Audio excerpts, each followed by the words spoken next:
Way back at the beginning of this course, we talked about the idea that one of the things that we wanted to be able to do, one of the goals of statistics, is to be able to estimate population parameters. So we're going to move into a section where we're talking about statistical inference. Now, statistical inference is the methods that we use to make inferences or generalizations about a population. Now, there's two schools of thought on how we should do this. The first one is the Bayesian method. So Bayesian methods say that we should make use of prior subjective knowledge about the probability distribution of unknown parameters in addition to the information that we get from a random sample taken from the population. Now, the other school of thought is the classical school of thought. So classical methods tell us to stick to the information that we get from a random sample taken from the population. We're going to consider these classical methods for now.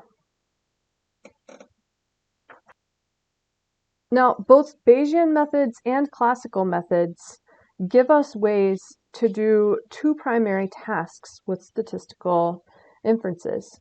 So statistical inference can be broken into these two major tasks. The first is estimation, and the second is tests of hypotheses.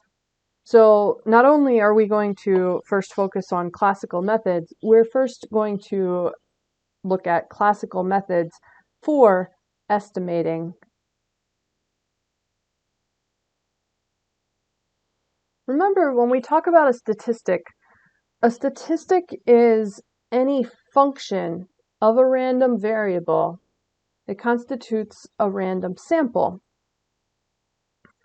So we can talk about specific values of a statistic. When we do that, we're talking about a thing called a point estimate.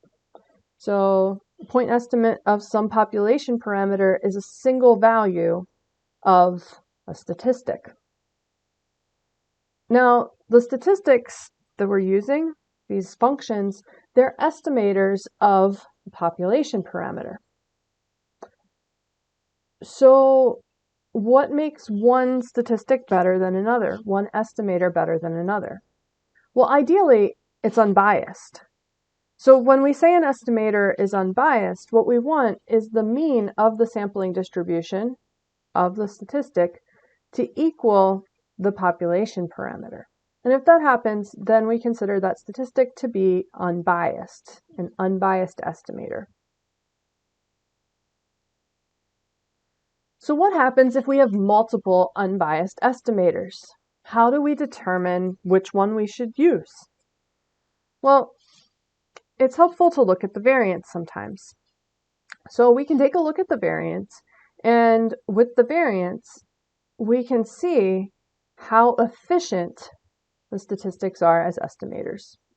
So the smaller the variance, the more efficient the estimator is.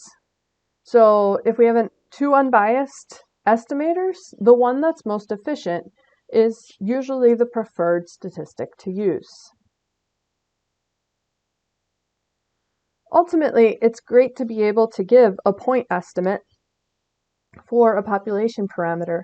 However, we're very rarely going to be exactly correct about what the population parameter is when we give a point estimate. So one thing that people like to do is to give what's called an interval estimate. And what an interval estimate does is it gives us an upper and lower bound that we're pretty sure that the population parameter falls between.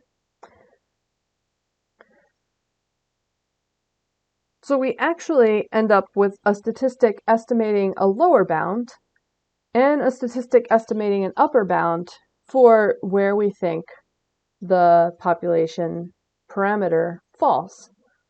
And what we end up creating with all of this is something called a confidence interval. So we actually can say that we're some percentage confident that a population parameter falls between some lower and upper bound. And that percentage depends on the size of the interval.